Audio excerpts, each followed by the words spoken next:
Hey y'all! Before we get into it, go ahead and hit that like button, subscribe, and tap the bell so you don't miss a thing.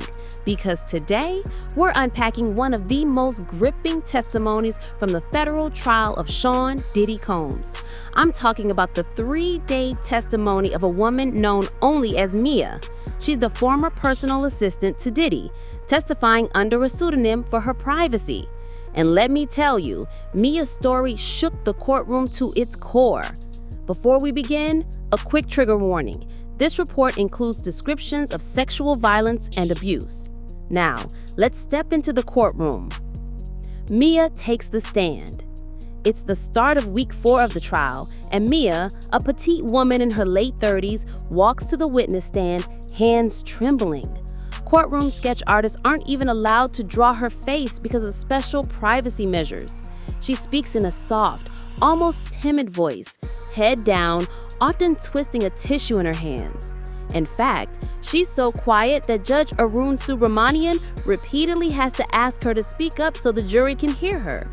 She introduces herself as a former employee who worked for Sean Combs from 2009 to 2017. Mia had moved to New York at 25, dreaming of a career in film and TV.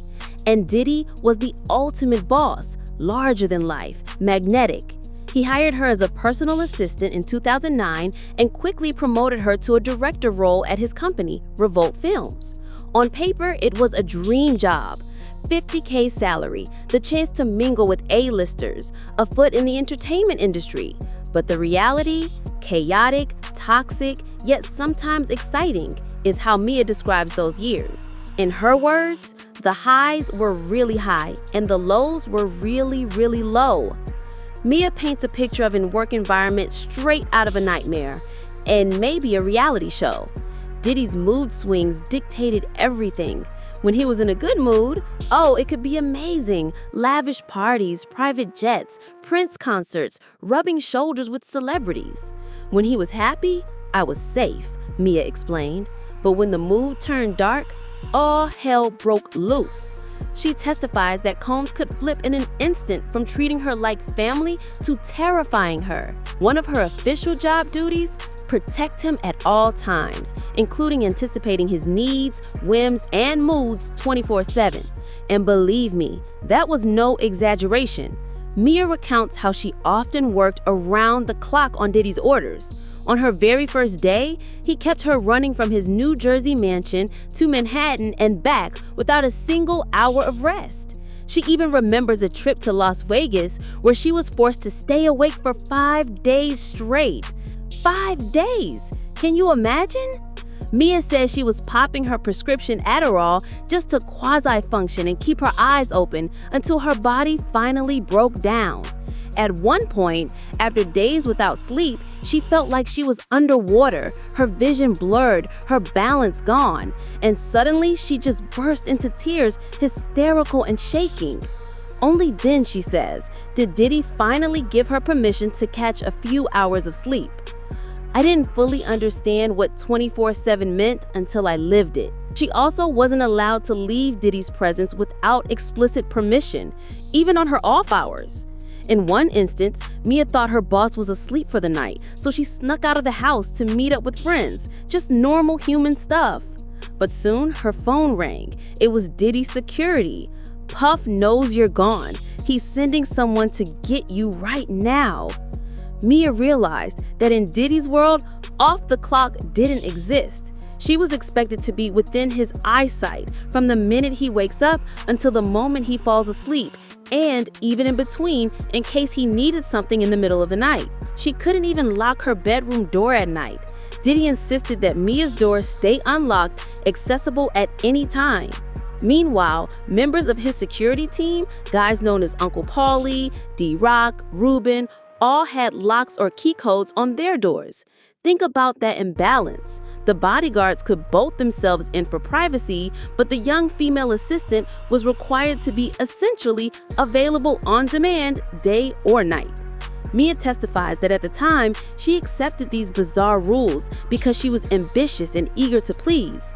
She says, I was desperate to keep him in the friend mode, the mentor mode, because when he was in that mode, I felt safe. But those safe moments never lasted. Mia quickly learned that working for Diddy also meant enduring outrageous abuse. She describes an endless cycle of verbal harassment, humiliation, and violence. If she made even a minor mistake, or sometimes for no reason at all, Diddy would unleash on her. He'd hurl vile insults, calling her incapable and stupid in extended rants. He threatened her job constantly. She recalls him reminding her regularly that he could destroy her career at a whim. His power and his wrath were like nothing I'd ever seen. He also allegedly physically attacked her in fits of rage. Picture this. It's 3 a.m., Diddy calls for her, but Mia desperately needs to use the bathroom first. She's human. By the time she returns, Combs is furious that she didn't jump immediately. Mia testifies that he grabbed a bowl of steaming spaghetti and launched it at her for daring to take that bathroom break. Another time, when a Wi-Fi issue in Diddy's trailer took too long to fix, he exploded, hurling a heavy desktop computer right at Mia. She ducked, it missed by inches, crashing very close to her skull. In yet another incident, he slammed her arm in a door, leaving her bruised. He shoved her into walls, even pushed her into a pool fully clothed as punishment. The litany of abuse goes on and on, each instance delivered to the jury in Mia's quivering voice, each one more unbelievable than the last. Mia testifies that she often worked 22-hour days without overtime pay. In fact, at one point, she and an HR executive tried to confront Diddy with a formal invoice for unpaid overtime, a whopping $80,000 worth. Diddy's reaction? He ripped the paper to shreds right in front of her face. The message was clear: you don't ask Puff Daddy for overtime. All the while, she was clinging to the hope that this brutal lifestyle was the price of admission to the entertainment world. Diddy dangled the promise of mentorship and connections. I knew his power. I didn't want to lose what I'd worked so hard for, Mia admits. In her mind, enduring the abuse was the devil's bargain she had struck to chase her dreams. The glamorous moments, champagne parties, dawn drinks under the Eiffel Tower with Diddy, made her believe it might be worth it. The highs were high, she repeats, and the lows were low. But nothing prepared the courtroom for what Mia described next. Mia's accounts of sexual assault. The gallery falls silent as Assistant U.S. Attorney Madison Smizer gently asked Mia about the most disturbing part of her story. Did something sexual ever happen between you and Mr. Combs? Mia's eyes drop to the floor. She can barely get the words out. She testifies that Sean Combs sexually assaulted her on multiple occasions over the years she worked for him. There wasn't one constant method or a single incident. According to Mia, it happened 4 times that she clearly remembers, always random, sporadic, spread between 2009 and 2017. Each time, she says, she prayed it would never happen again, never thought it would happen again, until it did. The first time was just a few months into her job, during Diddy's 40th birthday celebration in November 2009. Diddy had rented a luxury penthouse at the Plaza Hotel in New York for his bash. In a quiet aside during the party, he summoned 25-year-old Mia to the suite's kitchen.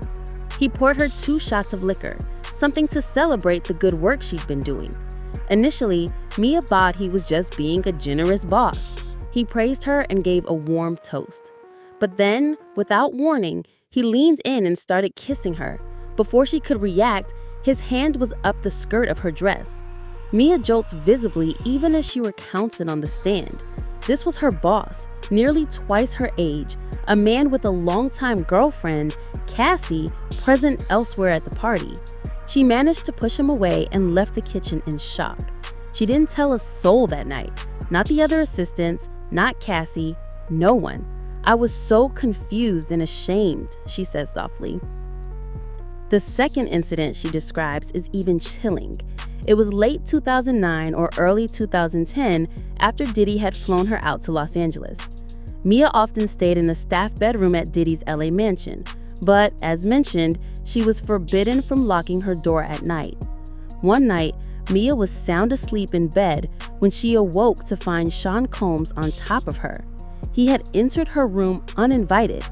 Pinning her down, he proceeded to essay in her own bed, she testifies, her voice cracking. "I just froze. I didn't react," she says through tears. She describes being paralyzed by fear and disbelief. In that moment, her mind left her body. "I was terrified and confused and ashamed and scared," she testifies, quoting the swirl of emotions that flooded through her. After it was over, she didn't scream or call 911. She says she simply dissociated, sat in a chair in shock until morning. She didn't dare confront Diddy about it, and she told no one what had happened. Why? In her words, "I felt like I could never say no to him. I couldn't tell him no about a sandwich, and this was so much worse." She truly believed if she resisted or reported it, he would have ruined her life or maybe even hurt her worse. Mia says, "I never wanted anything sexual with him, never, but I couldn't stop it. I was always afraid of what he might do if I said no." There were other assaults, Mia continues. Once, sometime in 2010, she was packing clothes in Diddy's walk-in closet, on her knees organizing items, when he walked in. Before she realized what was happening, he grabbed the back of her head and forced her to perform oral sex on him, she testifies. She didn't scream. She didn't fight. She just complied. "I didn't do anything. I just let it happen," she admits. "I felt like trash, ashamed and defeated and like an idiot." Again, she hoped this would be the last time. Mia also mentions an assault on his private jet, though she spares the court the details, simply noting that one of the attacks happens in the air while traveling with him. In total, she says 4 specific sexual assaults stand out in her memory: the birthday, in Los Angeles, the closet incident, the jet. But she firmly believes there were more minor incidents she's repressed. "There were more. I just don't remember how many," she says haltingly. "It wasn't constant, not every week, but intermittent, unpredictable. There was no pattern," Mia explains. "It would go so oddly spaced out. I would never think it would happen again. And then months later, it would." By this point, several jurors are dabbing their eyes. Even some of the press in the gallery looks stunned. Mia's testimony has the courtroom in absolute silence, except for her quiet sobs and the occasional clink of Diddy stirring his coffee at the defense table. Diddy, for his part, is watching her intently but showing little emotion, occasionally whispering to his attorneys. Mia testifies that Combs used these sexual assaults to control and silence her. He allegedly threatened her on multiple occasions, saying if she ever spoke up, he would tell everyone about these encounters, twisting it to make it sound consensual or make her look complicit. The message was clear: keep quiet or I'll ruin you. And she did keep quiet for years and years. In fact, Mia confesses that she didn't even tell her closest friend at the time, which happened to be Cassie Ventura, Diddy's longtime girlfriend. Mia and Cassie were like sisters, living through the chaos of Diddy's world together, but Mia says she never confided in Cassie about what Combs was doing to her, even after Cassie came forward with her civil claims. "I was still deeply ashamed and wanted to die with the secret," Mia testifies, her voice cracking again. She carried that burden alone, convinced that somehow she was the one who should feel guilty or dirty about being assaulted. One of the most dramatic anecdotes of Mia's testimony came when she recounted an incident that sounds like it was ripped from an action thriller movie. It's the story everyone in the media latched onto, what we're calling the paddle boat story. Mia describes a trip to the Caribbean around 2011 when Combs was vacationing with his entourage in the Turks and Caicos Islands. Cassie was there too. According to Mia, Diddy flew into a terrible rage over something. The trigger wasn't entirely clear, possibly jealousy or a perceived slight. He became enraged at Mia while they were on a yacht off the coast. Sensing real danger, Mia and Cassie decided their only chance to avoid his wrath was to flee. Yes, flee in the middle of the ocean. Mia testifies that in a panic, she and Cassie grabbed a paddle board. Think of a surfboard you stand and paddle on, from the yacht and paddle boarded away into the sea to escape Combs. Just picture that. 2 women in their swimsuits paddling frantically in choppy waters while a furious Diddy is on deck screaming at them. As they tried to get to a nearby island or just far enough away, Combs was livid. Mia recalls him yelling after her, "You better learn how to walk on water like Jesus, bitch." That's right, he basically told her to walk on water to escape him with a nasty epithet thrown in. The crew of the yacht intervened. Some staff helped Mia onto a smaller tender boat and got her safely to shore, but Combs was not having it. Once she was on land, he demanded she get right back on that yacht to face him. Mia doesn't detail the aftermath in court, but one can imagine the sheer terror she must have felt, thinking, what will he do to me when he gets me alone? This paddleboard escape story shows just how desperate Mia and others around Diddy could become to get away from him when his temper crossed the line into violence. And cross the line, it did, often. Mia corroborates many instances of abuse that other witnesses have also described regarding Combs' treatment of Cassie, his then-girlfriend. In fact, Mia was not originally meant to be a main victim in this case. The federal charges focus on Combs allegedly trafficking and abusing Cassie and another ex-girlfriend as part of a sex crimes conspiracy. But Mia's role is to show the pattern that Combs ran what prosecutors call a criminal enterprise around himself, using his money, employees, and influence to facilitate and conceal decades of abuse. Mia's front row seat to Cassie years is a big part of that. She testifies that she witnessed Diddy physically attack Cassie countless times, all the time, in her words. Loud thuds behind closed doors, shouting, crashes.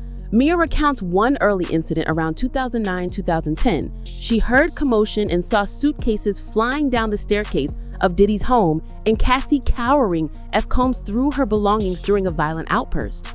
On another occasion, Mia walked in to find Diddy bashing Cassie's head into a bed frame over and over until Cassie's scalp split open and blood was gushing down her face. At this gruesome detail, some jurors visibly reacted. Mia says she and Diddy's stylist Deontay Mash tried to intervene that time. They were begging him to stop. She thought he was going to kill them, Mia testifies, referring to Cassie and Nash himself because Combs turned and lunged at Nash when he stepped in. According to Mia, and corroborated by Nash's earlier testimony, Combs finally paused, looked at the two frightened employees and snarled, "Look what y'all made me do," gesturing to Cassie's bleeding head. Instead of calling an ambulance, Diddy ordered his security team to take Kathy to a private plastic surgeon to treat her injuries discreetly. The brutality was swept under the rug as just another incident in Diddy's circle of silence. Mia also reveals how Diddy maintained tight control over Cassie's life, financially and emotionally. She testifies that Cassie was completely dependent on him. Diddy's office paid all of Cassie's credit card bills, provided her housing, even the cars she drove were in Diddy's name. And if Cassie displeased him, Mia says Diddy would yank those privileges in a flash, cutting off her credit cards, seizing her car, taking back jewelry he'd given. Cassie would do anything to keep that from happening, Mia recalls, illustrating how trapped Cassie felt. Mia's job at times was even to spy on Cassie. Diddy instructed her to keep tabs on Cassie's whereabouts and report back to him. The level of control was disturbing, like something out of Black Mirror. In one startling anecdote, Mia says Cassie had gone to a party hosted by Prince, of all people, without Diddy's permission. Mia accompanied Cassie in sneaking out, but Diddy found out, showed up at the party in disguise, in a bucket hat, and chased them outside. Cassie and Mia ended up literally hiding in the bushes to escape him until Diddy's own security guards restrained him from attacking Mia on the spot. The jealousy, the surveillance, the violence, it was a dark, dark world they were living in. Despite witnessing all of this, Mia, like others in Diddy's circle, often went right back to work the next day acting like everything was normal.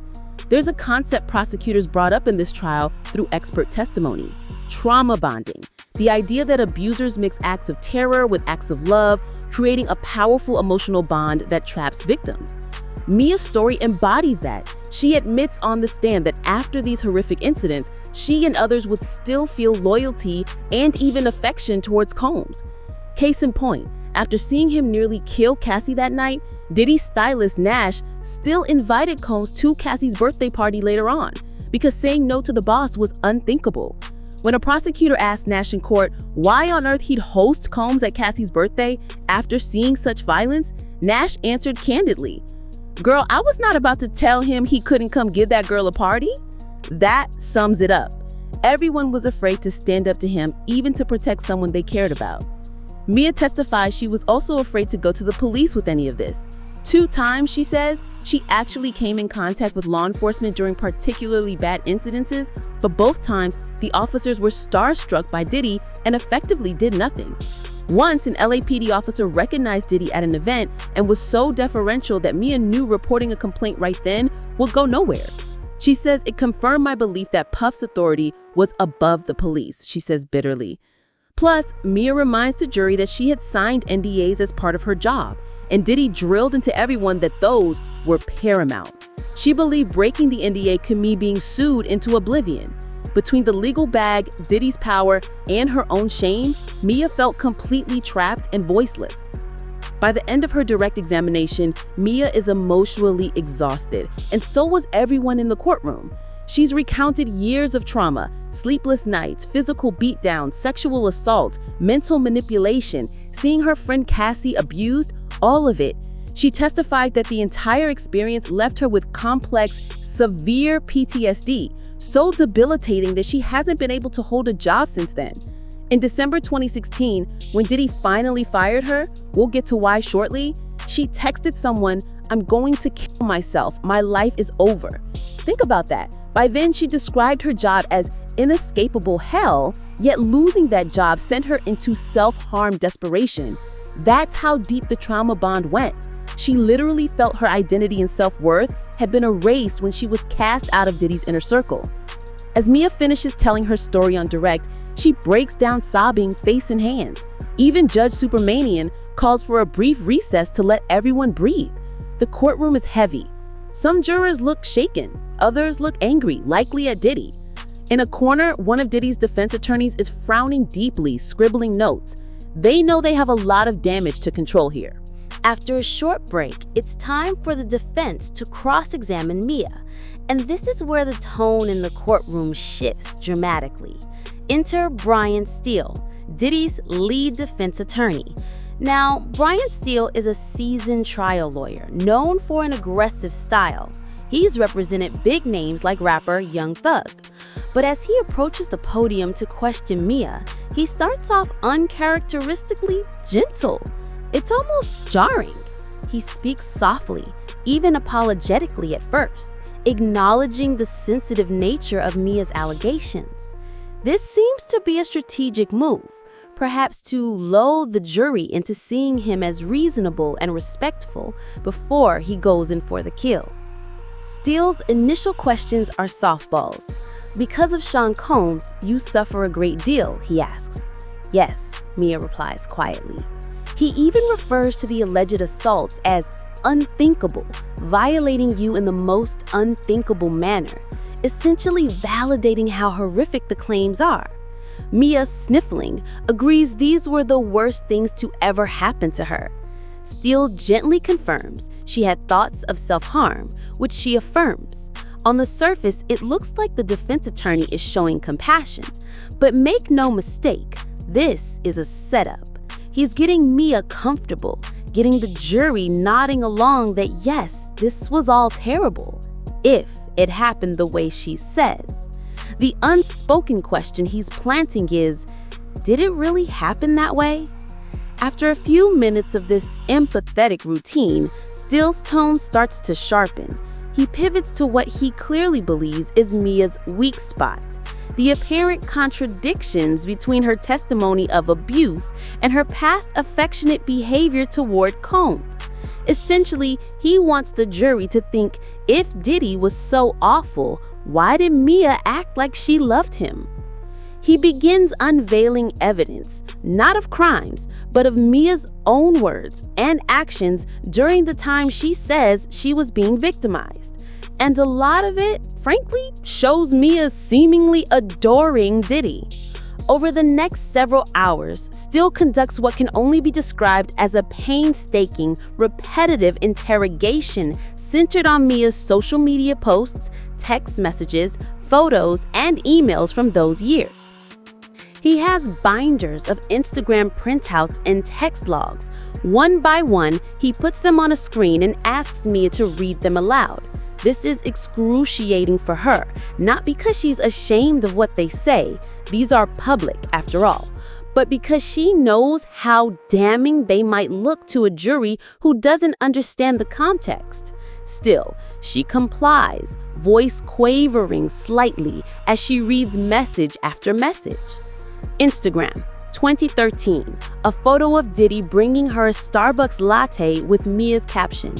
Just the #1 guy on the Forbes list.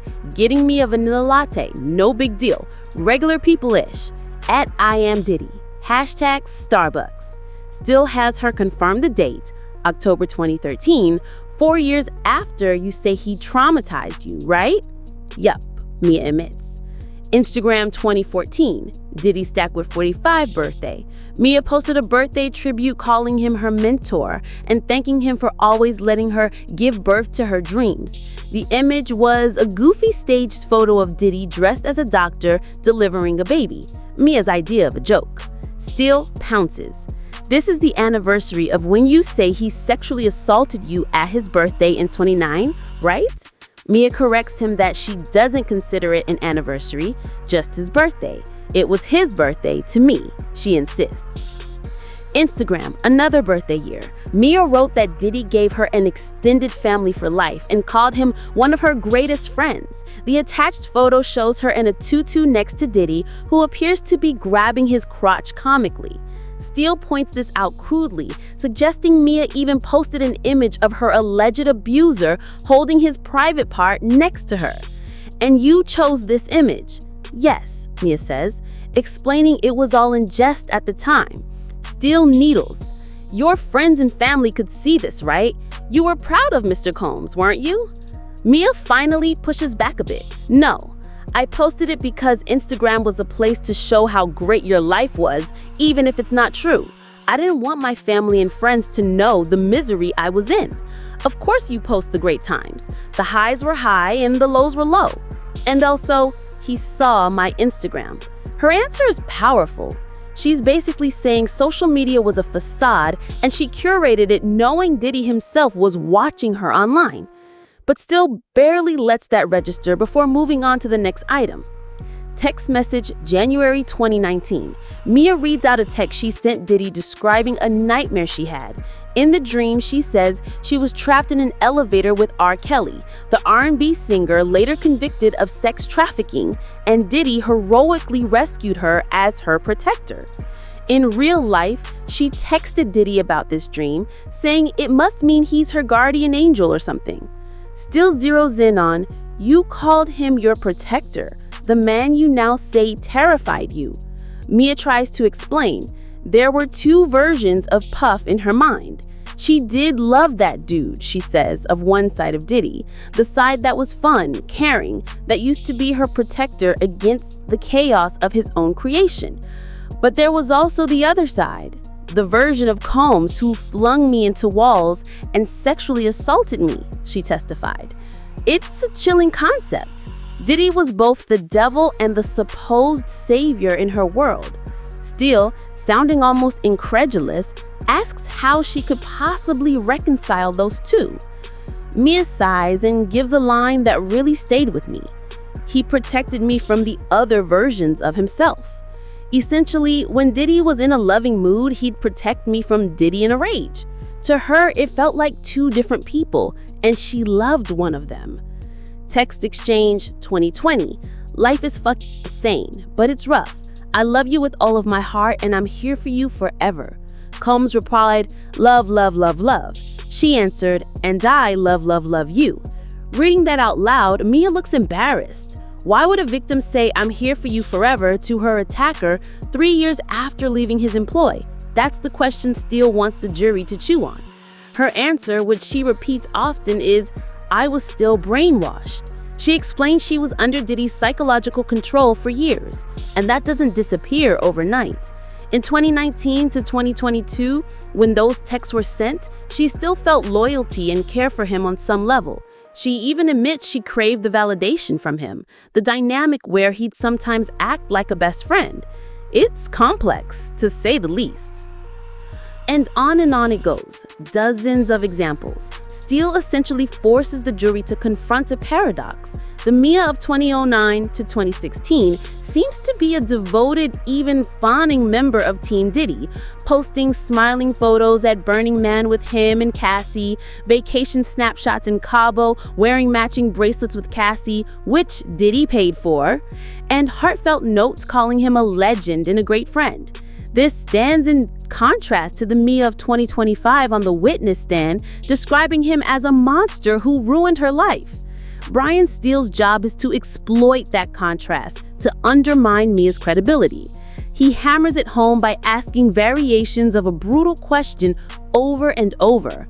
How could you be best friends with the man who did these horrible things to you? Or, isn't it true he never actually did these things, at least not as many times as you say? He even goes so far as to flat out accuse her. Isn't it true Mr. Combs never had any unwanted, non-consensual contact with you? And you're lying about how many times it happened, aren't you? Each time, Mia squares her shoulders, steels herself, and answers firmly. Everything I've said in this courtroom is true. She does not waver on that point, not 1 inch. At one point, Steele's voice rose in volume, pressing her hard with, "It didn't happen the way you said, did it?" Prosecutors objected. The judge told him to rephrase, but even under that intensity, Mia responded in a steely tone of her own. "I have not lied to anyone at all."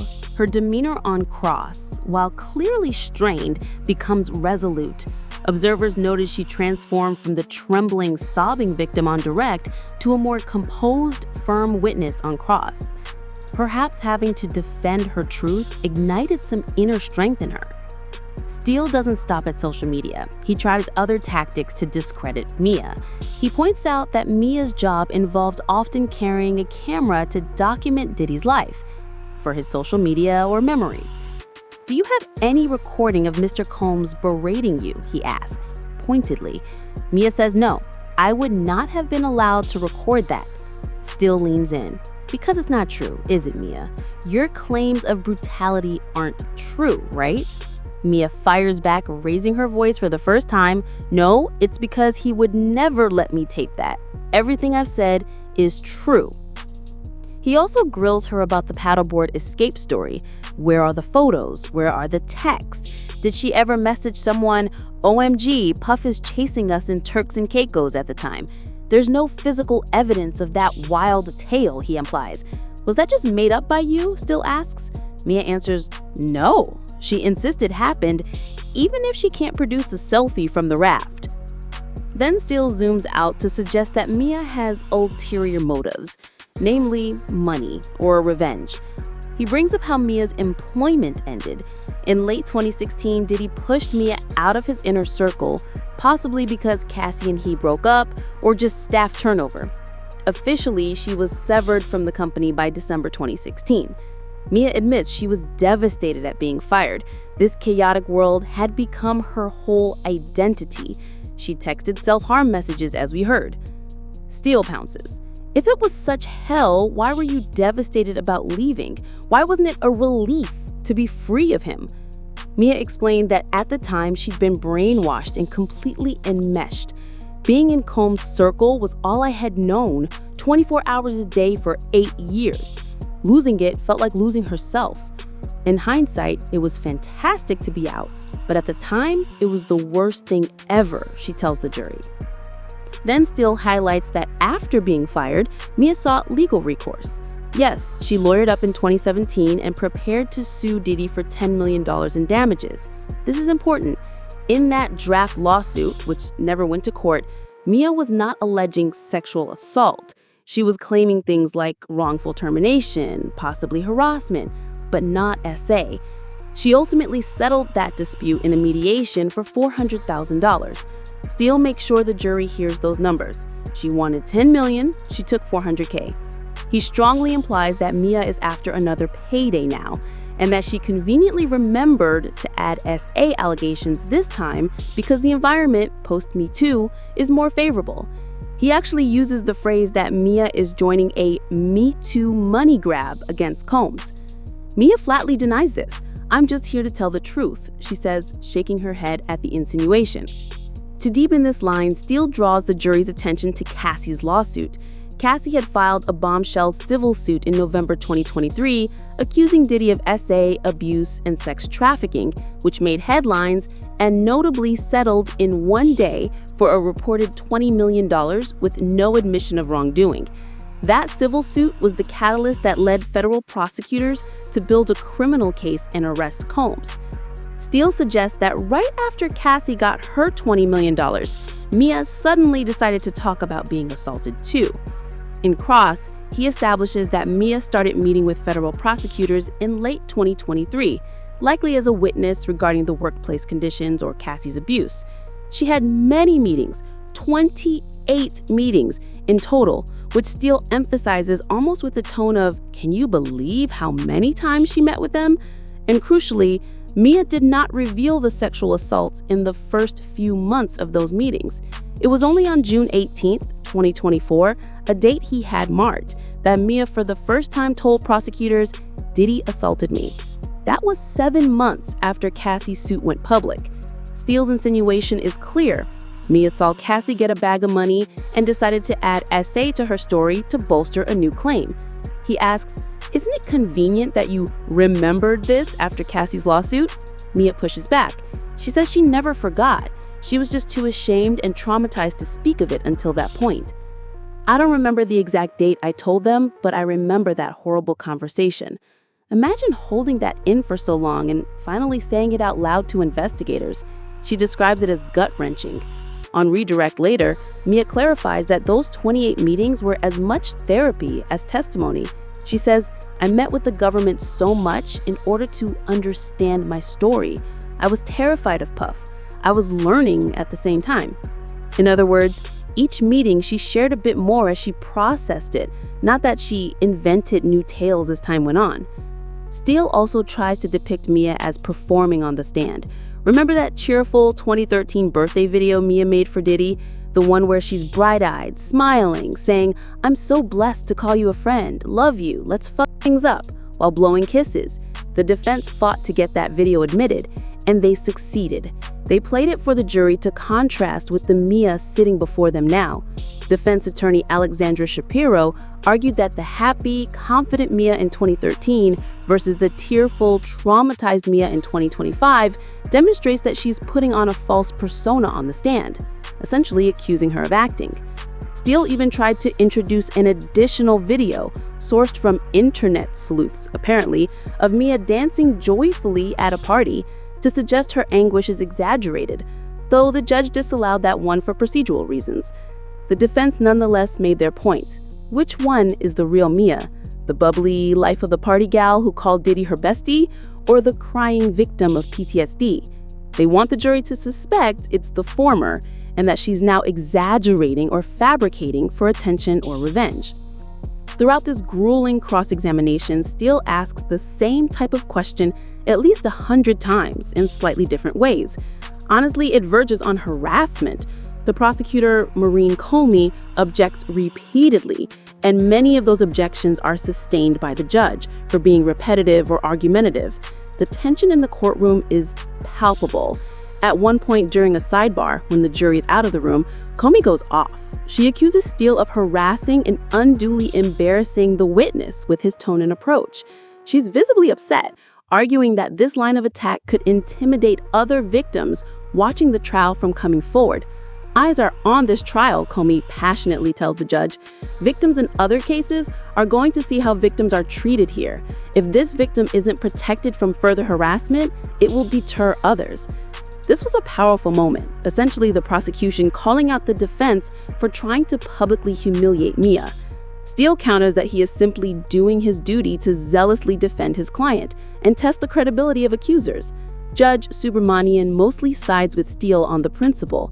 He says he didn't hear yelling or see gross impropriety in Steele's tone, and a defendant has wide latitude in confronting their accuser. However, the judge does tell Steele to tone down the form of some questions, like the badgering repetitive ones, and to avoid injecting personal sarcasm. The cross-exam resumes, still tough, but a bit more civil after that dressing down. One thing Steele brings up toward the end of Cross is Mia's continued ties to Combs' business ventures even after alleged abuse. He notes that Mia rose to become director of development at Revolt Films, Combs' company, and was involved in legitimate productions. She had even sold a TV show to ABC at one point, a big accomplishment, but Combs threatened to ruin it in a rage. In fact, he presents an email from October 31st, 2015, where Combs wrote to Mia, "If you don't call me now, I'm going to tell everything. You have 2 minutes. Let's go to war. F ABC and all lawyers." Mia explains to the jury what that cryptic rant meant. Diddy was threatening to sabotage her ABC deal and to tell Cassie about the sexual encounters, but framed differently, meaning he'd lie to Cassie that Mia had been a willing participant or seduced him to blow up their friendship. "He threatened my life on the phone the night before, and this was his apology email," she adds, referring to a follow-up birthday post he made calling her a great woman and saying, "Sorry, I was acting crazy last night." The jury sees how entangled her professional ambitions were with this abusive personal dynamic. In that same 2015 email chain, Mia is seen begging Diddy not to cut her off from Cassie. She wrote to him, "You know I love you and would do everything for you. Cassie said she needs me right now, but of course I will do whatever you want. I love you both and I'm here to help." This was when Cassie was upset over him cheating, and Mia had flown to console her. He angrily demanded Mia return to him. Steele highlights this to show Mia pledged loyalty even after the alleged assaults had begun, which she confirmed. This email was after the essay started. "Why were you saying 'I love you' in these emails if he had violated you?" the prosecutor asks on redirect. Her answer? "Because I wanted to stay with Cassie, but I didn't want to make him mad. Cassie needed her, but defying Diddy's order to stay away would unleash his wrath. So she was placating him with love to try and handle a no-win situation." By Monday, June 2nd, the end of Cross is in sight. Ryan Steele has been at it for parts of 3 days, Friday, then continuing Monday. Mia is visibly worn down by hours upon hours of being challenged, but she has held her ground. Finally, Steele wraps up. His last move is asking a couple of questions that hint at something he cannot outright argue, because Diddy hasn't testified, essentially suggesting maybe these women consented and regretted it. Now it's the prosecution's turn again, a brief redirect examination to repair any damage and reinforce Mia's truth. Assistant U.S. Attorney Madison Smizer comes forward with a sympathetic tone. She doesn't need to rehash everything. She just clarifies a few key points for the jury. First, Smizer asks, "Why were all your social media posts about Diddy so positive?" Mia explains once more that it was part of her job to promote Diddy and his brands. She managed his image on her personal account as much as on company accounts. She posted about Ciroc Vodka, the Bad Boy reunion tour, Diddy's projects. That was expected of her. Instagram was like the highlight reel of working for him, she says. It was never the place she'd revealed the dark side. The jury can see the absurdity of Steele's implication. Of course she wasn't blasting the abuse on social media while she still worked for the abuser. Next, Smizer addresses the lack of contemporaneous evidence. She asks, "Did part of your job involve filming Mr. Combs' life?" "Yes." "Did you ever film him screaming at you or hurting you?" "No, I wasn't allowed." That nicely undercuts Steele's "no recordings equals it didn't happen" trick. Mia elaborates, "I'd have been fired on the spot or worse if I recorded his abuse." And frankly, at the time, she never even thought to. She was in survival mode, not evidence-gathering mode. Importantly, Smizer gives Mia a chance to explain the timeline of her coming forward. "Why did you meet with prosecutors 28 times?" Mia explains it was a slow process. "I was terrified of Puff. I had to learn to understand my own story." Those meetings involved building trust and coaxing out truth she had buried. She confirms she is not seeking any money or fame by testifying. In fact, she already got a small settlement years ago and never breathed a word of the sexual assaults then. "This is about accountability," she says. "I felt a moral obligation to speak up now, even though it's painful."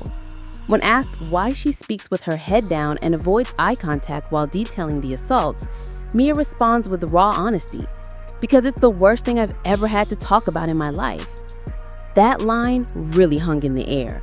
The jurors, many of them parents or professionals, seemed to get it in that moment how humiliating and hard it was for her to reveal these experiences publicly. Finally, Smizer returns to one of the glaring facts that support Mia's credibility: the corroboration from other witnesses.